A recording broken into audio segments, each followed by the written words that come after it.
اللهم ارزقنا شفاة الحسين، اللهم ارزقنا زيارة الحسين، اللهم ارزقنا محبة الحسين، اللهم ارزقنا زيارة الحسين. یہی دعا یہی ظاہروں کے لب پر اعوذ باللہ من الشیطان الرجیم،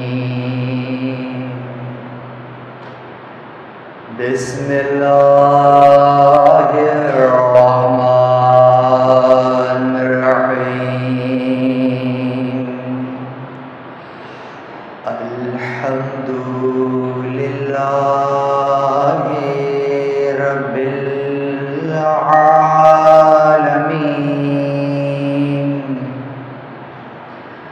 الحمد للہ الذی دلع لسان صباح بنطق تبلج وسرى قطع الليل المظلم بغياب تلجلج وأتقنا صنع الفلك الدوار في مقادير تبرج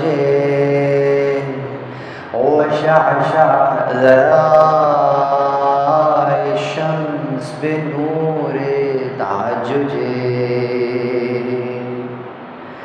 الذي دل على ذاته بذاته وتنزه عن مجانسات مخلوقاته وجل عن ملائمته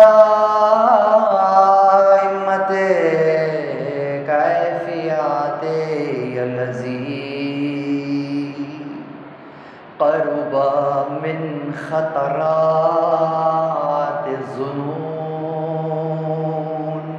وبعد عن لحظات العيون، وعلم بما كان قبل أن يكون، ثم الصلاة والسلام وتحية والإكرام على رسول ثقلين، رحمة للمشرقين والمغربين، جد الحسن والحسين، سيدنا ومولانا وبالقاسم محمد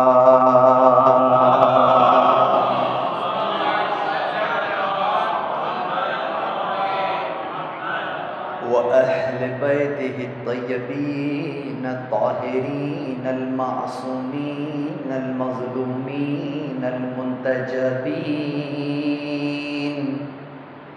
الذين أذهب الله عنهم الرجس وطهرهم تطهيرا.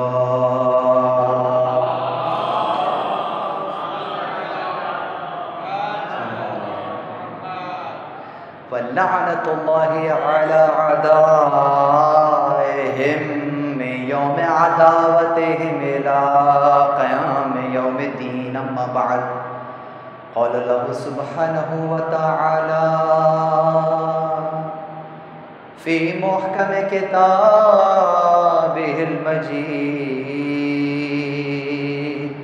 وفرقان الحميد،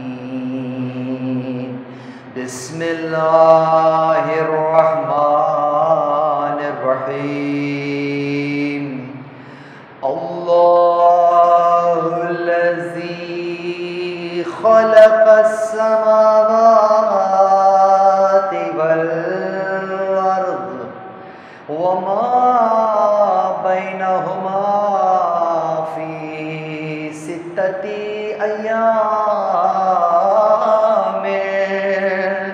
ثم استوى على العرش ما لكم من دونه من ولي ولا شفيع أفلا تتذكرون.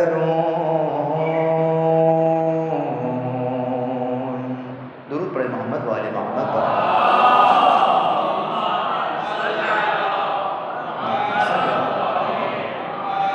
الحمد لله الذي جعلنا من المتمسكين بالقرآن الكريم وبولاية أمير المؤمنين وأئمة المعصومين عليهم السلام.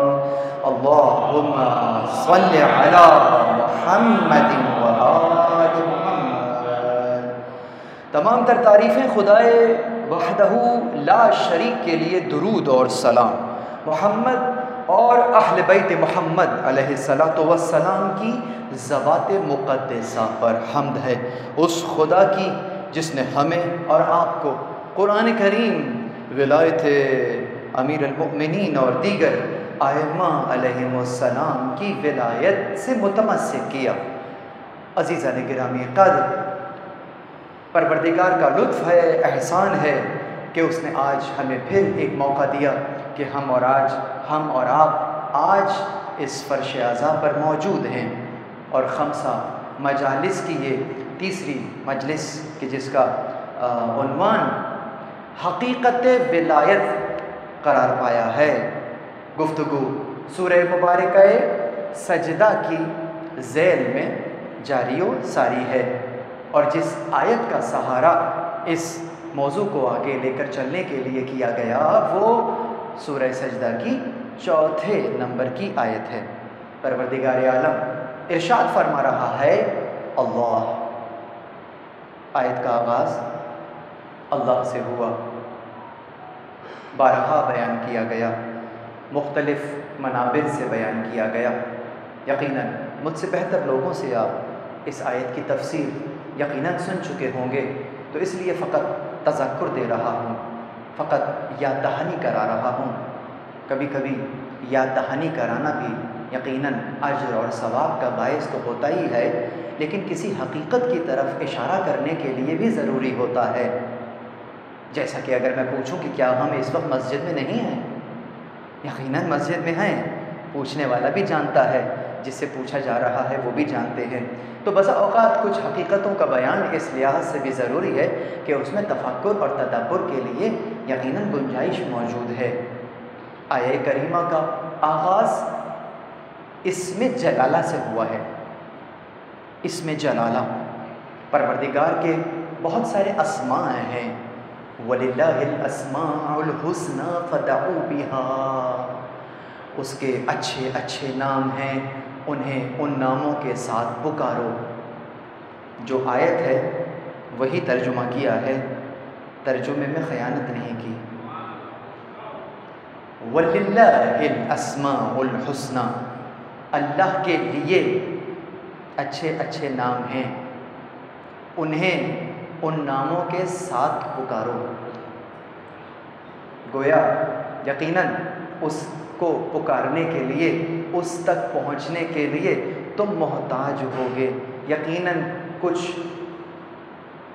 نشانیاں چاہیے ہوں گی، کچھ شاعر چاہیے ہوں گے، کچھ شاعر اللہ چاہیے ہوں گے کہ جن شاعر اللہ کی طرف اگر نگاہ کرو گے، نگاہ تو ان کی طرف ہوگی، پہچان میں کوئی اور آ رہا ہوگا.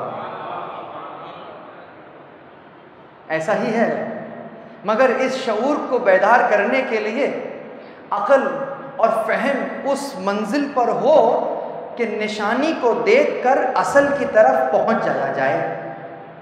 یہ شعور، یہ شاعر، اگر غور خود شاعر پہ ہی کر لیا گیا تو شاعر جمع ہے شعیرہ کی. شعیر، شعیر کسے کہتے ہیں؟ علامت، نشانی. آیت کسے کہتے ہیں؟ نشانی. شعیر بھی نشانی، آیت بھی نشانی. آیت نازل ہوئی وَمَن يُعَظِّمْ شَعَائِرَ اللَّهِ فَإِنَّهَا مِن تَقْوَى الْقُلُوبِ کہ پس سورہ حج کی آیت ہے، آیت بھی سورہ حج میں ہی ہے، 32ویں آیت ہے. وَمَن يُعَظِّمْ، خدا معلوم یہ آیت میرے زبان پہ کیوں آ گئی ہے، مجھے جانا تو کہیں اور ہے. وَمَن يُعَظِّمْ شَعَائِرَ اللَّهِ، اور اگر کسی نے شاعر اللہ کی تعظیم کی،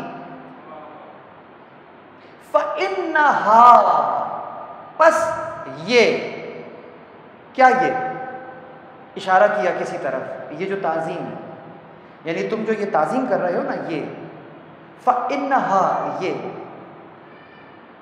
کیا ہے،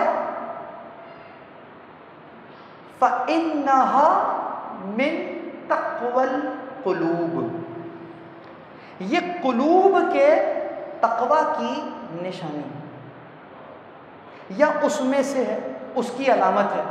یعنی جس کسی نے شعائر کی تعظیم کی، یہ تعظیم کا کرنا خود ایک علامت ہے. شعائر خود علامت ہے اور اس علامت کی تعظیم کرنا بھی خود ایک علامت ہے. تو اس علامت اور اس علامت کو ذہن میں رکھیے گا. کیا علامت ہے؟ کہا علامت یہ ہے کہ اس کے قلوب میں تقوی القلوب، یہ تو جمع کا صیغہ ہے نا کہ قلوب کے تقوی کی علامت ہے، یعنی اس کا قلب حالت تقوی میں ہے. اور قلب اگر حالت تقوی میں ہو تو یہ ممکن نہیں ہے کہ شاعر اللہ کی بے احترامی کی جائے. توجہ ہے؟ لیکن سوال یہ پیدا ہوتا ہے شاعر ہے کیا؟ شعور. جانا مجھے علم تک ہے، کل کی گفتگو تو وہیں چھوڑ دی تھی نا. تو شعور چاہیے، شاعر کو سمجھنے کے لیے شعور چاہیے. شعور کا مطلب کیا ہے؟ کہا شعور، شاعر، شعیر سب ایک ہی لفظ سے نکلتے ہیں، سب کا کلمہ اصلی شین عین اور را شعرا بنتا. شعر کسے کہتے ہیں؟ کہا دیکھو شعر تو علامت کو کہتے ہیں، نشانی کو کہتے ہیں، لیکن اصل نشانی کو شعر کہنے کا کیا وجہ ہے؟ آیت بھی نشانی، شعیر بھی نشانی، تو دونوں میں فرق کیا ہے؟ تو فرق یہ ہے کہ جو آیت ہے وہ بین نشانی ہے، وہ بہت بڑی نشانی ہے. ایسی نشانی ہے کہ جس کو عرف عام میں کہیں کہ ایسی نشانی تو اندھے کو بھی نظر آ جائے، بہت موٹی نشانی ہے. لیکن جو شعیر ہے یہ بہت باریک نشانی ہے. شعیر میں باریکی ہے، نشانی ہے، سب کے لیے نہیں ہے. اس کے لیے ہے جو باشعور ہے. باشعور کے لیے نشانی ہے، بے شعور کے لیے کچھ نہیں ہے. یہ جو آپ کے بال ہیں ان کو بھی عربی میں شعر کہتے ہیں. اصلاً بال کو شعر نہیں کہتے، چونکہ بال بہت باریک ہوتا ہے اس باریکی کو شعر کہتے ہیں، اور اس باریکی کی وجہ سے بالوں کو شعر کہتے ہیں. تو اس کا مطلب پھر وہی پلٹ کر باریکی آ گئی. اہل علم کا مجمع میرے سامنے ہے. یقیناً ہم ادب سے متعلق، ادب سے متمسک ہیں. مجلس کا آغاز ہی سوز، سلام، مرثیہ، نوحہ، جس قدر ادب کی خدمت آپ کے یہاں ہو رہی ہے اتنی ادب کی خدمت اور کہیں نہیں ہو رہی ہے. یہ خود ایک ادب پر کتنا بڑا احسان ہے. بہرحال جو با ادب ہے وہی ادب پر احسان کرتا ہے، اس کے لیے با ادب ہونا چاہیے. تو کیا کہہ رہا تھا؟ یہ ادب ہی کی مثال لے لیجئے. کبھی سوچا ہے شعر کو شعر کیوں کہتے ہیں؟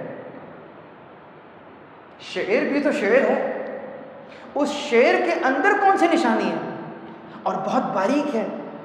جواب یہی ہے کہ شعر کے اندر بھی باریک نشانی ہوتی ہے جو وہی سمجھ سکتا ہے جو باشعور ہوتا ہے.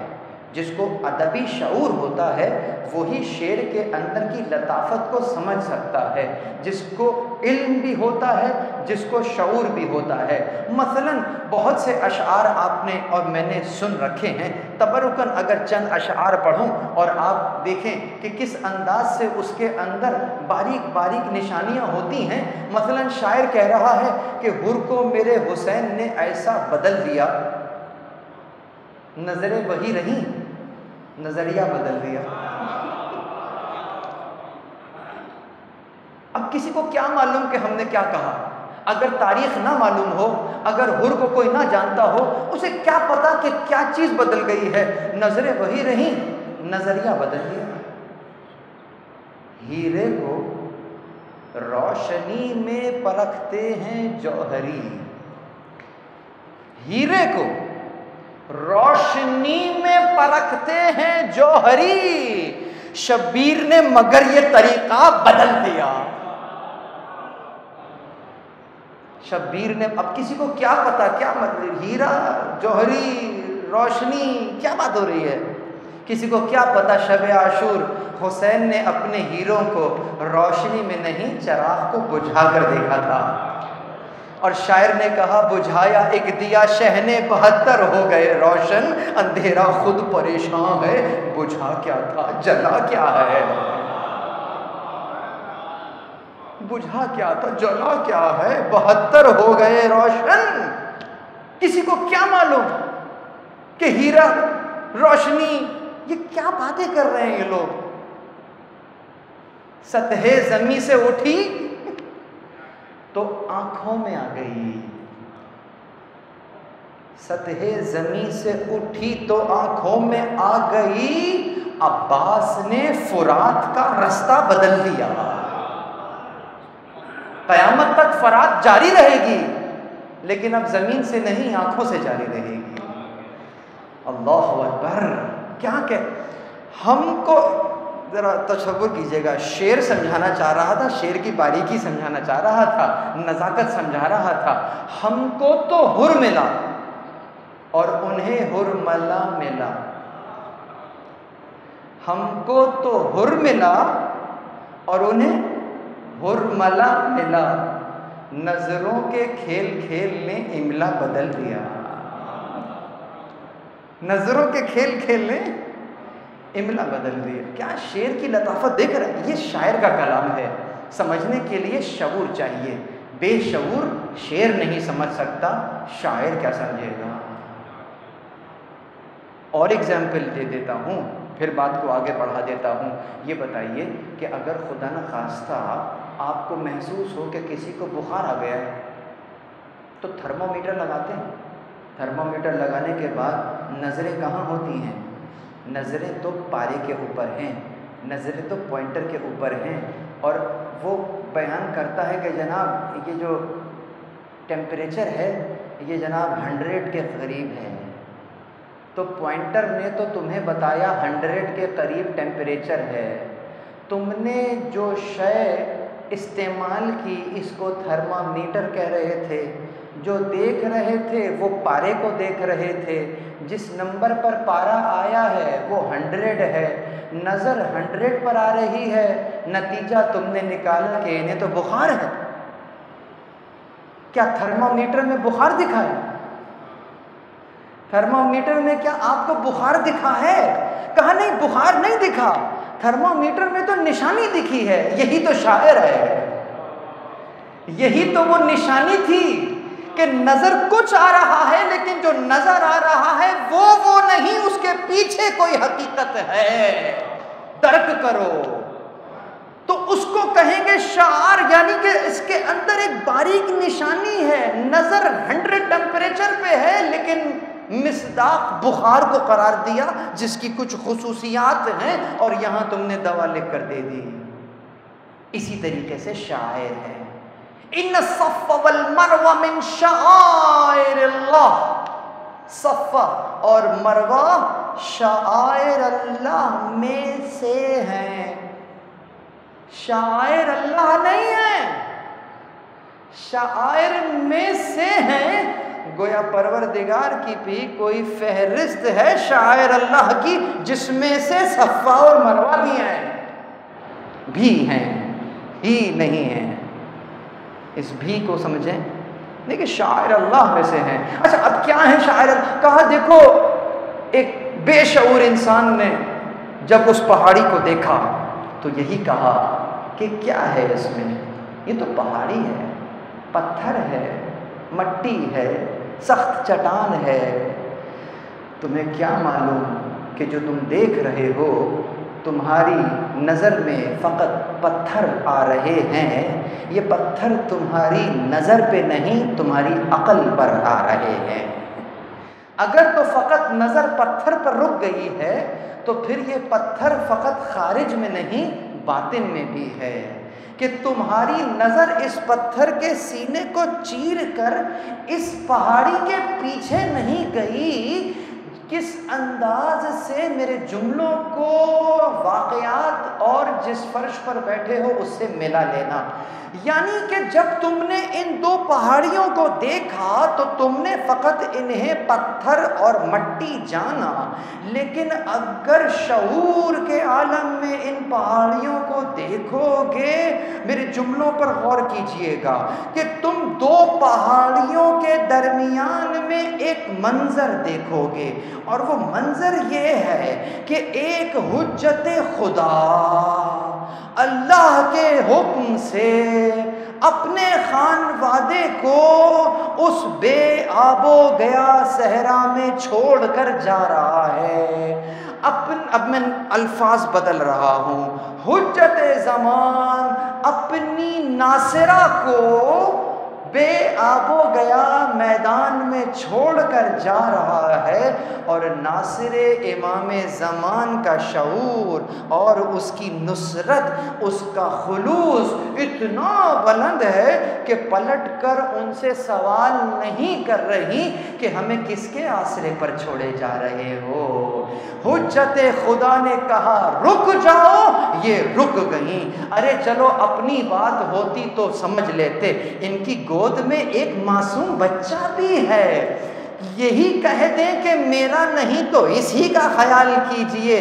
سمجھتی ہیں کہ حجت زمان کا حکم ہے، اس کے آگے کوئی سوال بنتا نہیں ہے۔ اس نصرت کے عالم میں وہ وہیں پر ٹھہر گئیں۔ اب کیا ہوا؟ کچھ عرصہ گزر گیا، بچے کو پیاس لگی ہے۔ بچہ فقط بچہ نہیں ہے، نبی خدا ہے، وہ حجت زمان، یہ اپنے وقت کا حجت زمان ہے۔ پیاس لگی ہے، اس کی پیاس کو بجھانے کے لیے اس کنیز خدا نے انہی دو پہاڑیوں کے درمیان میں اس کے لیے ایک کوشش کی تھی۔ یہ کوشش پروردگار کو اتنی پسند آئی، اتنی پسند آئی، اس نے نہ صرف اس فعل کو محفوظ کیا بلکہ اس فعل کو جو انجام دیا ہے کوشش کے عنوان سے، جسے عربی میں سعی کہتے ہیں، اس نے اس سعی کو بھی محفوظ کر لیا۔ لفظ سعی، توجہ ہے، لفظ سعی کو بھی محفوظ کر لیا اور اس عمل کو بھی محفوظ کر لیا، اور اتنا بڑا درجہ دیا اس کنیز خدا کو کہ اب اس وادی میں ان پہاڑیوں کے درمیان چاہے کوئی امتی آئے چاہے کوئی نبی خدا آئے، کام وہی کرنا ہے جو اس کنیز خدا نے کیا تھا۔ کام وہی کرنا ہے جو کنیز خدا نے کیا تھا۔ کیوں؟ اس کنیز خدا کی وہ سعی جو حجت زمان کے لیے کی گئی پروردگار کو اتنی پسند آئی کہ اس نے اسے شاعر اللہ بنا دیا۔ اللہ اکبر! آؤ ذرا فرش عزا پر دیکھو، ہم تمہیں کچھ اور شاعر دکھلاتے ہیں جسے تم سعی کہہ رہے تھے، جو اصلاً تو کوشش کو کہتے ہیں، لیکن اس کوشش کو کنیز خدا کے فعل سے ملا دیا۔ یہی تو میرے مولا نے کہا تھا، اے عباس پانی کی کوئی سبیل کرو، پانی کی سبیل کرو۔ قبلہ سبیل کا معنی کیا ہے؟ سبیل کا معنی تو راستہ ہوتا ہے، سبیل تو راستے کو کہتے ہیں، لیکن عباس پانی کی سبیل کرو، کیا جملہ ارشاد فرمایا امام زمان 61 ہجری نے، اور ان کے ناصر نے کیا کارنامہ انجام دیا۔ وہ دن آج کا دن، آپ کے سامنے فقط سبیل کہو ذہن میں پانی آ جاتا ہے۔ درود پڑھیں محمد والے محمد۔ ایسا ہی ہے. آپ کے سامنے سبیل کا نام لو اور پانی آپ کے یہاں ذہن میں آ جاتا ہے. یہ کیا ہے؟ شعائر، یعنی باریک نشانی ہے. تم نے فقط کپڑے کو دیکھا، لکڑی کو دیکھا، اسٹیل کے ایک پنجے کو دیکھا جو تمہیں معلوم ہی نہیں کہ وہ کیا ہے، اور تمہاری نگاہ فقط ظاہر پر اٹک گئی. لیکن ذرا غور کرو، یہ جسے کپڑا کہہ رہے ہو، جسے فقط ایک لکڑی کے اوپر لگا ہوا وہ پھریرا کہہ رہے ہو، اصلاً ظاہر پر نہ جاؤ، اس کے پیچھے چھپا ہوا جو فلسفہ وفا ہے اس پر نگاہ کرو. اور جوانوں کو نصیحت کر رہا ہوں، بزرگوں کو تو سبق سنا رہا ہوں. جوانوں سنو، جب کبھی بھی علم حضرت عباس کی زیارت کرنا اور تمہارا ہاتھ اس علم پر جائے تو یہ سوچ کر جائیے کہ یقیناً یہ جو علم حضرت عباس ہے یہ وفا کا پرچم ہے جو آج بھی سر بلند ہے. میں اپنے ہاتھ کو فقط اس پھریرے پر نہیں، عباس کے ہاتھوں میں دے رہا ہوں. یہ کہہ کر دے رہا ہوں، غازی گواہ رہیے گا، جیسے آپ نے اپنے ہاتھوں کو اپنے امام زمان کے حوالے کر دیا، میں اپنے ہاتھ آپ کے حوالے کر رہا ہوں. یہ جملہ کہہ کر، یہ گزارش کر کے، مولا میرے ان ہاتھوں کو میرے وقت کے امام کے ہاتھوں میں دے دیجئے تاکہ میں آپ کے خون کا بدلہ لے سکوں. درود پڑھے محمد والے محمد کا.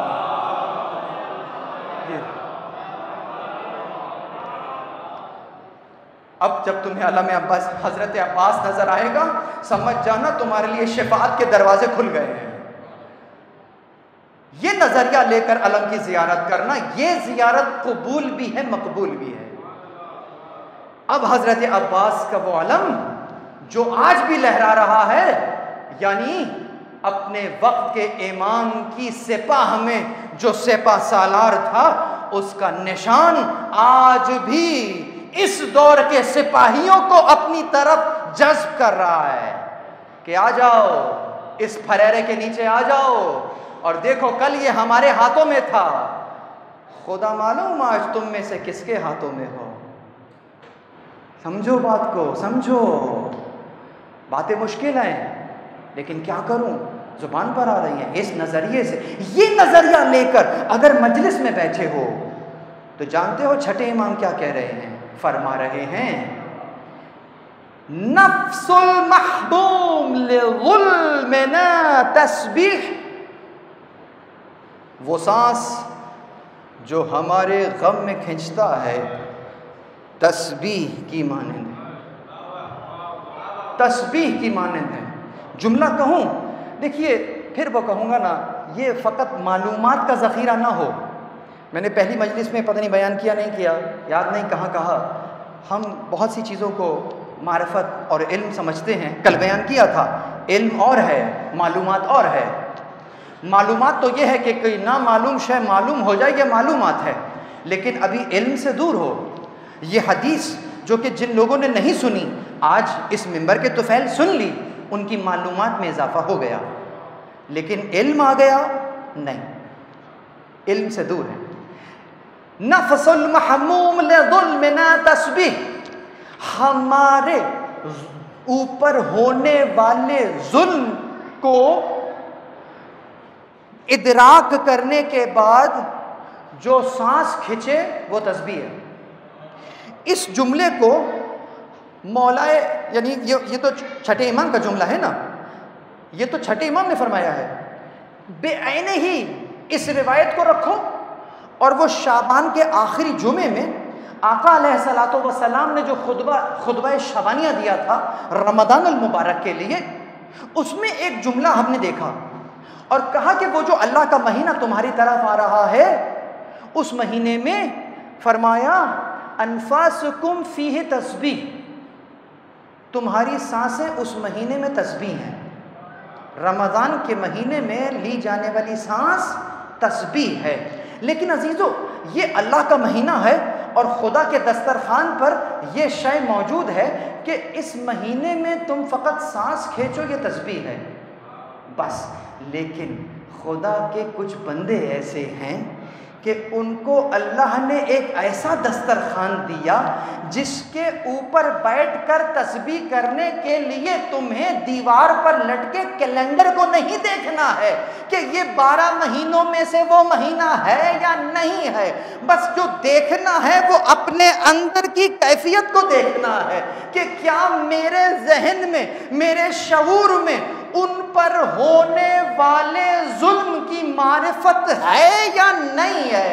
اگر تمہیں ان پر ہوئے ہوئے ظلم کی معرفت ہے، اس معرفت کے ساتھ تمہارا سال کے 12 مہینے میں جو سانس کھینچو گے خدا کی بارگاہ میں تسبیح ہوگی. یہ چاہیے، یہ شعور چاہیے، یہ ظلم کا پتہ ہونا چاہیے. وہ ظلم کیا ہوا تھا کربلا میں، ظلم کیا ہوا تھا آج ہمیں یہ بھی نہیں معلوم. بہت سے لوگ اکثر ٹاک شوز کے اندر جب ڈسکشن چل رہا ہوتا ہے وہ کہتے ہیں بڑا ظلم ہو گیا آج تو پاکستان کے فلاں علاقے میں، بڑا ظلم ہو گیا اور وقت کی کربلا ہے اور یہ تو ایسا لگا وہ روہنیا کے اندر ظلم ہو گیا اور آج تو یہ کربلا سے بھی زیادہ ظلم ہو گیا. کہاں کیوں ایسا کیا ہو گیا؟ کہاں وہاں پر عورتوں کو تو چھوڑ دیا تھا لیکن یہاں کی کربلا میں عورتوں کو بھی ذبح کر دیا. یعنی تمہاری نظر میں فقط وہ قتل عام ظلم تھا، فقط اس پانی کے بند کر دینا ظلم تھا، کھانا روک دینا یہ ظلم تھا. اگر ذہن فقط ان چیزوں پر الجھ کر رہ گیا ہے پھر یاد رکھو تمہیں سمجھ ہی نہیں آیا کہ ان پر ظلم کیا ہوا تھا. اگرچہ یہ ظلم تھا لیکن اصلاً یہ ظلم نہیں تھا. اصلاً ظلم کیا تھا؟ آئے ذرا دیکھیں، قوت اپنی استعداد نظر کو اور بڑھائیں اور دیکھیں کہ کربلا میں ظلم کیا ہوا. آؤ دیکھو، جب امام نے اپنے چاہنے والوں کو زیارت نامہ دیا تو اس کے اندر بنو امیہ کے جرائم لکھے ہوئے تھے. سب سے پہلا جرم جو بنی امیہ کا اس زیارت نامے میں لکھا ہوا ہے وہ کون سا ظلم ہے؟ جاؤ جا کر دیکھو، لکھا ہے لعن اللہ امتن دفعتکم عن مقامکم وازالتکم عن مراتبکم التي رتبکم اللہ فیہا. لعن ہو اس امت پر جس نے انہیں اس مقام سے دور کر دیا جو اللہ نے انہیں دیا تھا اور اس مرتبے سے گرا دیا جو اللہ نے ان کے لیے رکھا تھا. یہ وہ ظلم ہے جو سب سے بڑا ظلم ہے. امام زمانہ کے اوپر اس سے بڑا ظلم نہیں ہو سکتا کہ جو اللہ نے امام زمان کو مقام دیا ہے ان کو اس مقام سے دور کر دیا جائے. اگر اس ظلم کا ادراک ہو گیا ہے تو اب اس ادراک کے بعد تم ہاتھ پر ہاتھ رکھ کر بیٹھ نہیں سکو گے. تم یہ کہو گے 61 ہجری میں یہ ہوا تھا، مولا میں آپ سے وعدہ کرتا ہوں جو غیبت میں ہیں کہ آپ کے ساتھ یہ نہیں ہونے دوں گا اور وہ مقام جو اللہ نے آپ کو دیا ہے ایسا کام کروں گا کہ آپ کے ظہور کی زمینہ سازی قرار پائے گی اور آپ کو وہ مقام دوبارہ ملے گا جو اللہ چاہتا ہے. یہ پورا نظریہ ہونا چاہیے. دس از دا کمپلیٹ پکچر. کربلا ماضی میں ہونے والا قصہ رہ جائے گا فقط اگر یہ نہ سمجھا. کربلا کو نظر میں رکھو. جب کبھی کار ڈرائیو کر رہے ہوتے ہو تو بیک مرر بہت ضروری ہوتا ہے. اگر بیک مرر ہٹا دو جا تو آگے رہے ہو، یہ پیچھے کیا دیکھ رہے ہو؟ تم کیا کہو گے؟ ڈرائیونگ کے لیے بیک مرر ہونا بہت ضروری ہے. اگر نہیں معلوم ہوگا کہ پیچھے کیا ہوا آگے کا راستہ کیسے طے ہوگا؟ کربلا کو سامنے رکھو، کربلا کو دیکھتے ہوئے سفر کو جاری رکھو اور یہ عبرت لو کہ جس طریقے سے خدا نہ خواستہ 61 ہجری میں امام کو وطر الموتور کر دیا، تنہا کر دیا، کہیں تمہارے زمانے کے امام کو بھی ایسا وطر الموتور تو نہیں کر دیا ہے؟ اور اگر کر دیا ہے تو تم نے ان کے لیے کیا کیا؟ فقط امام حسین پر آنسو بہا لیے ثواب کے لیے؟ ارے وہ تو اتنا ملے گا سنبھالے نہیں سنبھلے گا، مگر یہ تو بتاؤ کہ جو وقت کا حسین غیبت میں ہے اس کے لیے تم نے کیا کیا؟ جب یہاں پر نفس المحموم لظلمنا تسبیح وہمہ عبادہ، اور جو غم ہے وہ عبادت ہے، غم عبادت ہے۔ کیسے عبادت ہے؟ اسی لیے عبادت ہے۔ وَكِتْمَانُ سِرُّنَا جہاد فی سبیل اللہ، اور ہمارے راز کو مخفی رکھنا اللہ کی راہ میں جہاد کے برابر ہے۔ یہ ہے پورا کمپلیٹ پکچر کربلا کی زیارت کا فلسفہ، مجالس عزا کا برپا کرنے کا فلسفہ، کہ جانو امت مسلمہ دیکھے کہ غدیر سے ڈیویشن کا نتیجہ کربلا میں کس قدر بھیانک نکلا ہے۔ غدیر کی ڈیویشن کربلا میں بھیانک نتیجہ، اللہ اکبر۔ بس مومن کی نظر اس انداز کی ہوا کرتی ہے۔ کل جہاں سے بات کو چھوڑا تھا آج جاری تو نہیں رکھ سکوں گا، لیکن اشارہ کرنا ضروری ہے کیونکہ آگے وقت نہیں رہے گا۔ تو کل ارشاد کر رہا تھا کہ علم کے 4 عناصر ہیں۔ پہلا ناظر ہے، دوسرا منظور ہے، تیسرا ناظر، جو لوگ نہیں تھے ان کے لیے بتاتا چلوں، ناظر جو دیکھ رہا ہوتا ہے، منظور جسے دیکھا جا رہا ہوتا ہے، جیسے ناصر جو مدد کر رہا ہوتا ہے، منصور جس کی مدد کی جا رہی ہوتی ہے۔ تو اسی طرح سے ناظر اور منظور تو سمجھ میں آ گیا۔ ناظر اور منظور کے درمیان میں ایک اہم ترین شے ہے، وہ تیسرا عنصر ہے علم حاصل کرنے کے لیے، وہ ہے استعداد نظر۔ نظر کی استعداد یہ بہت ضروری ہے۔ اگر یہ نہ ہوا تو آپ اس شے کی حقیقت کو دیکھ نہیں سکیں گے۔ یعنی جس منظور کو دیکھا جا رہا ہے اس منظور کی حیثیت اور کیفیت کیا ہے۔ اگر منظور حسی ہے تو اس کو درک کرنے کے لیے استعداد نظر میں حواس خمسہ کا ہونا ضروری ہے، یعنی جسے ٹچ کیا جا سکے، جسے فیل کیا جا سکے، تو ایسی چیز کو درک کرنے کے لیے حواس خمسہ کا ہونا ضروری ہے، اسے استعداد نظر کہتے ہیں۔ بالکل اسی طریقے سے اگر منظور غیر حسی ہے تو جب منظور غیر حسی ہے تو اب استعداد نظر میں کیا ہونا چاہیے؟ یعنی استعداد نظر میں اب شعور ہونا چاہیے، عقل ہونا چاہیے، فہم ہونی چاہیے، تاکہ ایسی چیز کا ادراک کر سکے جسے چھوا نہیں جا سکتا۔ یہ تیسرا مرحلہ ہو گیا۔ اور چوتھا اور سب سے اہم مرحلہ، لیکن ایک سیکنڈ رکیے، اگر اس قدر انہماک سے سن رہے ہیں تو دل چاہ رہا ہے اس کے آگے کی بات بھی یہیں کر ڈالوں۔ یعنی یہ جو استعداد نظر ہے، دیکھنے والا شے منظور حسی ہے یا غیر حسی، سمجھ میں آ گیا۔ تیسری چیز، اگر منظور عرفانی ہے، اگر منظور عرفانی ہے تو اس کے لیے استعداد نظر میں کیا چاہیے؟ اب تمہیں ادراک حواس خمسہ کا نہیں چاہیے، اب تمہیں فقط عقل اور علم نہیں چاہیے، اب تمہیں عرفان چاہیے، اب تمہیں عرفان کی نگاہ چاہیے۔ شاعر نے بھی کیا خوب کہا، اللہ نظر آیا عرفان کی آنکھوں سے، اللہ نظر آیا عرفان کی آنکھوں سے، دیکھا جو محمد کو ایمان کی آنکھوں سے۔ کیا کہیں گے؟ اللہ نظر آیا عرفان کی آنکھوں سے، دیکھا جو محمد کو ایمان کی آنکھوں سے۔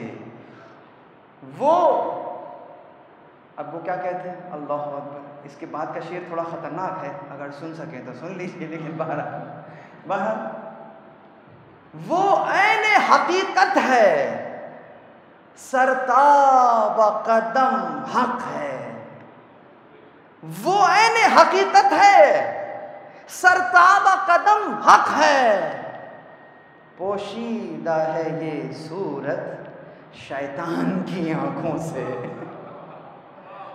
وہ نہیں دیکھ سکتے, ان کو سمجھ ہی نہیں آئے گا کہ کیا دیکھ رہے ہیں. وہ کہتا ہم جیسا ہی تو ہے, ہماری طرح تو ہے. اس کو نظر ہی نہیں آیا, وہ ہر چیز کو دیکھے ہماری ہی طرح تو ہے. کہاں تم کہاں ہو. سمجھو, تم اتنا سمجھ سکتے ہو کہ تم انہیں نہیں سمجھ سکتے. ہم اتنا ان کو سمجھنے کے لیے عقل نہیں چاہیے. اب عقل کیسے آئے گی؟ اس لیے کہ عقل تو ہوتی ہے ادراک, العلم و ادراک الشیء بحقیقتہ. علم کیا ہے؟ شے کا ادراک ہے جیسے کہ وہ ہے. تمہیں کیا معلوم کہ مقام مصطفیٰ کیا ہے؟ تمہیں مصطفیٰ کا مقام معلوم ہی نہیں ہے. جیسا کہ ان کا مقام ہے ویسا تمہیں معلوم نہیں ہے. تمہارے علم میں ان کا مقام آ نہیں سکتا. عرفان کی آنکھ لے کر آؤ. عرفان سے نہ, بہت ساری چیزیں ہیں. تو یقیناً اب مجھے دیکھیے, بہت ساری چیزوں کو درک کرنے کے لیے پھر ہمیں مثال دینے کے لیے آسان ہو گیا مولا متقیان کا نہج البلاغہ کا وہ خطبہ, جہاں آپ فرماتے ہیں, درود پڑھیں محمد والے محمد پر.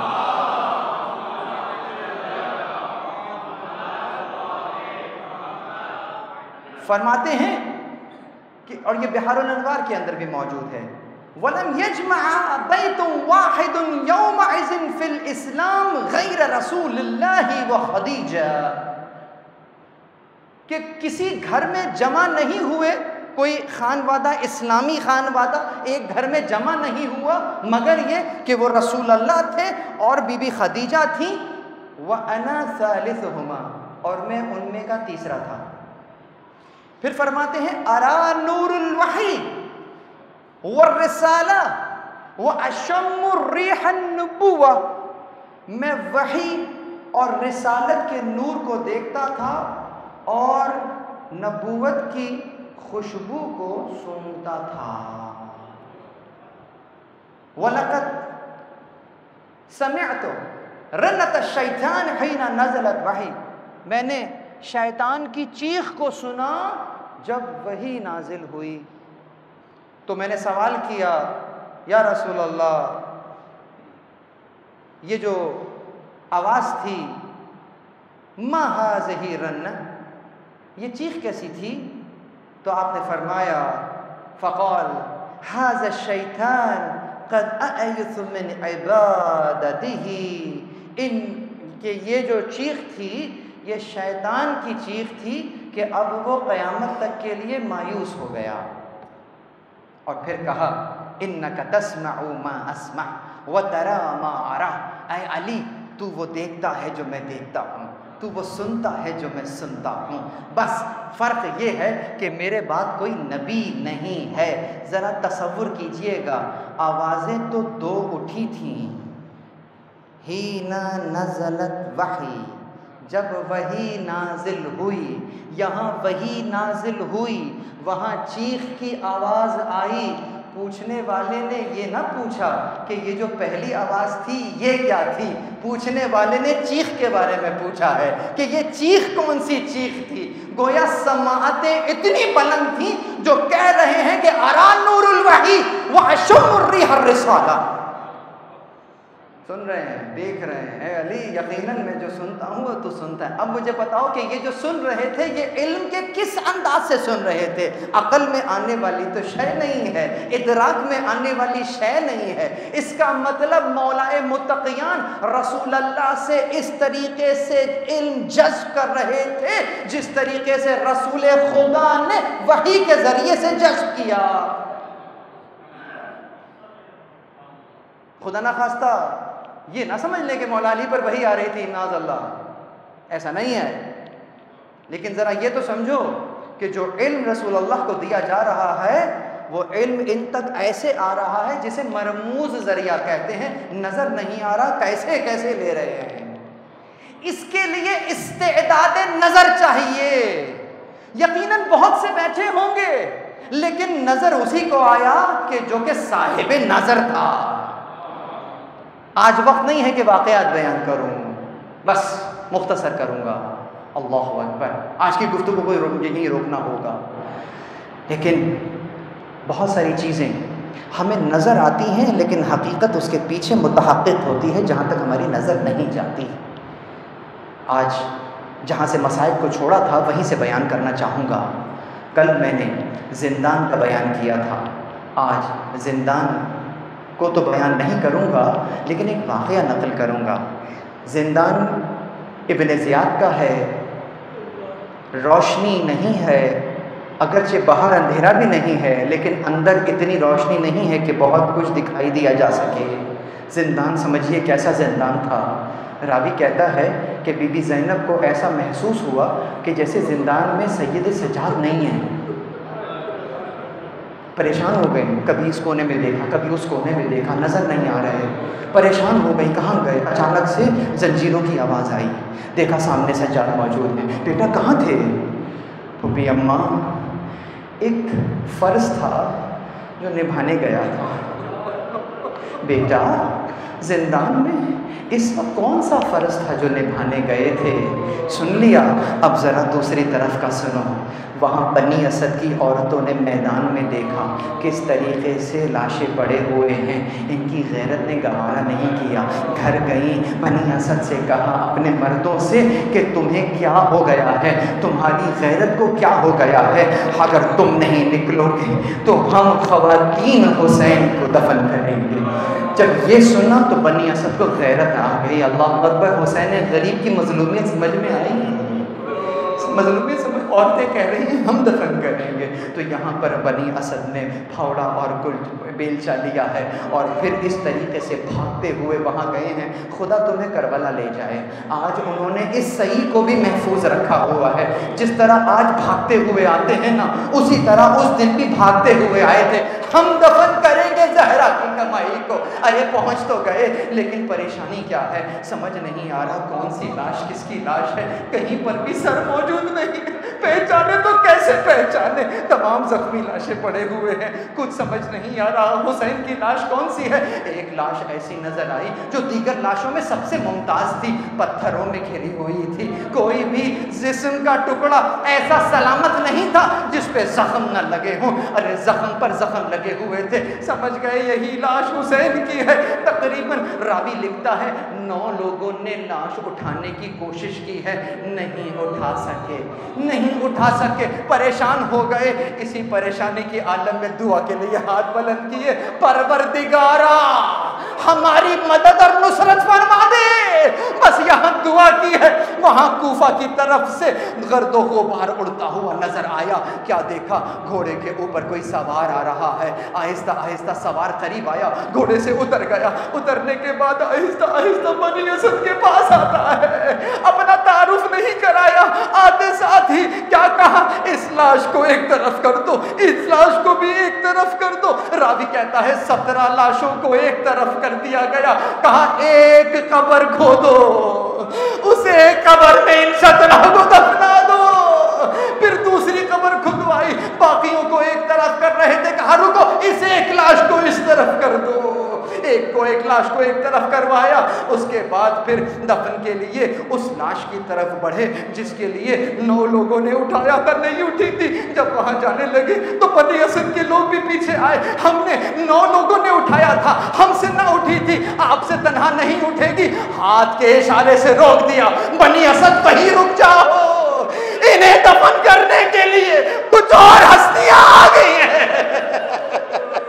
اللہ اکبر، ایک خدمت کر سکتے ہو تو کرو، کوئی چٹائی ہو تو دے دو، چٹائی پر اس انداز سے لاشیں کو گویا جمع کر رہے ہیں، کس انداز سے آہستگی سے دفنا دیا، مٹی کو برابر کر کے ہاتھ کے اشارے سے ھذا قبر الحسین الذی قتلوہ وتشانا، یہ قبر حسین ہے جسے پیاسا قتل کر دیا۔ یہ کہہ کر جیسے ہی قبر سے اٹھے ہیں، بنی اسد نے کہا اب ہمیں اجازت دیجیے، ہم اپنے گھروں کو جاتے ہیں۔ کہا رکو، ایک لاش ذرا نہر کی طرف چلو، نہر کی طرف دیکھا، کیا دیکھا، کلیجہ پھٹ جاتا ہے یہ روایت پڑھتے ہوئے، نفس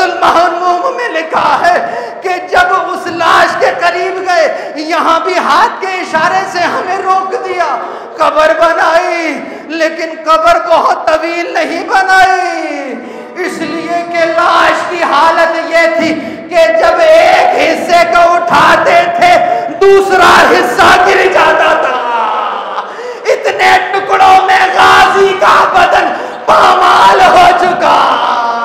جو قبر بنائی وہ لوگ بہت خوش نصیب ہیں جنہوں نے غازی کی اصل قبر کی زیارت کی ہے. تمہیں خدا کربلا لے جائے، دیکھنا آج بھی غازی کی قبر اسی انداز کی ہے گویا جیسے سکینہ کی قبر پر.